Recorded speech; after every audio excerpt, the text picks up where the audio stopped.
HIV আক্রান্ত হওয়ায় বাড়ি থেকে বের করে দিয়েছে নিজের দিদি। শিলিগুড়ির মাটিকাড়ায় নিজের বাড়িতে আসলেও মেলেনি আশ্রয়। পরবর্তীতে স্থানীয় এক যুবতীর সহযোগিতায় আশ্রয় পেল অসহায় যুবতী।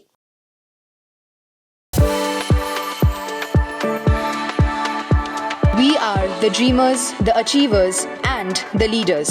Come, join us today.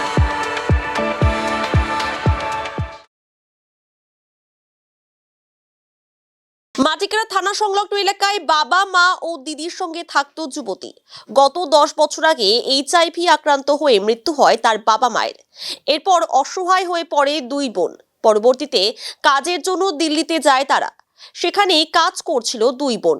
সম্প্রতি যুবতী এইচআইভি আক্রান্ত হয়। এই খবর জানতে পেরে তাকে দিল্লিতে কাজ থেকে বের করে দেওয়া হয়। এরপর দিদির বাড়িতে গেলে সেখান থেকেও বের করে দেওয়া হয়। পরে তাকে দিল্লি থেকে ট্রেনে করে শিলিগুড়িতে পাঠানো হয়। শুক্রবার শিলিগুড়ির মাটিকাড়ায় নিজের বাড়িতে পৌঁছলে পরিবারের অন্যান্য সদস্যরা তাকে বাড়িতে ঢুকতে দেয়নি বলে অভিযোগ। ঘটনার পর এলাকারই এক যুবতী তাকে নিজের বাড়িতে আশ্রয় দেয় এবং লিগাল এইড ফোরামের সদস্য অমিত সরকারের সঙ্গে যোগাযোগ করে। এরপর পশ্চিমবঙ্গ মহিলা কমিশনে বিষয়টি জানান তিনি। দ্রুত এইচআইভি আক্রান্ত যুবতীকে শিলিগুড়ি জেলা হাসপাতালে ভর্তি করা হয়। বর্তমানে শিলিগুড়ি জেলা হাসপাতালে ওয়ান স্টেপ সেন্টারে তাকে রাখার ব্যবস্থা করা হয়েছে।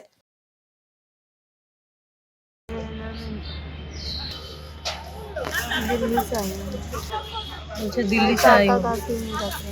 काका काकी नहीं लगती नहीं 19 दिल्ली से कल जॉब খুব অ্যাপ্রোপ্রিয়েট ভাবে আমার ফোনটা ওরা পেয়ে আমার নাম্বারটা পেয়ে গেছিলো যে মেয়েটিকে নিয়ে এত অসহায় ছিল, রাতে থাকার জায়গা ছিল না, রাস্তায় রাস্তায় ঘুরে বেড়াচ্ছিল একটা স্টিগমা নিয়ে যে ও একটা এইচআইভি এইডসের একটা যে আদৌ এটা মারণ রোগ নয়, এখন আদৌ ছোঁয়াচে নয়, তবুও এই স্টিগমাটা এই যে সমাজে ছড়িয়ে পড়লো, এই ছড়িয়ে পড়াটা একটা বিরাট বিভৎস একটা ঘটনা দাঁড়িয়ে গেছিলো।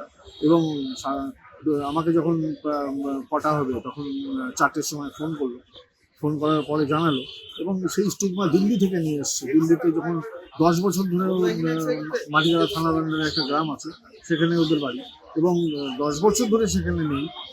ওরা যখন এসে গেছে এবং সেই যখন ওখান থেকে ফোন করে জানাজানি হয়ে গেছে যে ওর বাবা মাও এই রোগে মৃত্যু হয়েছিল এবং ওরও সেটা হয়েছে, তখন থেকে ও এরকম পরিত্যক্তা হয়ে গেল।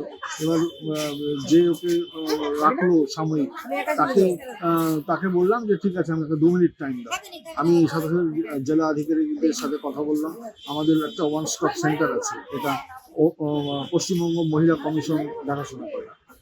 এর সাথে ডিস্ট্রিক্ট লিগাল সার্ভিস অথরিটি, যে আমাদের ডিস্ট্রিক্ট অ্যাডমিনিস্ট্রেশন, এরা মানে একদম মানে করে মানে অ্যালাইড ওয়ান উইন্ডো একটা সিস্টেম তৈরি হয়েছে, সেখানে আমরাও আছি।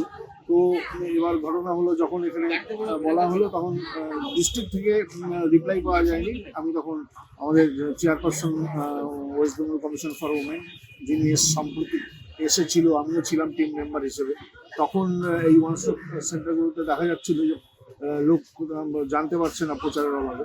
তো এখন ওনাকে বলাতে উনি উইদিন 15 মিনিটস হাফ অ্যান আওয়ারের মধ্যে ব্যাপারটা কমপ্লিট হয়ে গেল এবং ওরা থাকার জায়গা পেয়ে গেল।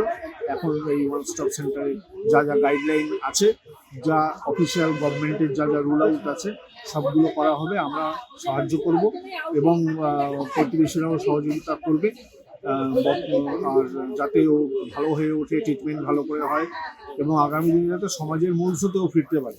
এটাই আমাদের মূল উদ্দেশ্য, যে এইভাবে একটা এক্সক্লুডেড যাতে না থাকে, সেই জন্যই আমাদের লিগাল এইড ফোরাম থেকে আমি ইনিশিয়েটিভ নিয়ে এটা করা হচ্ছে।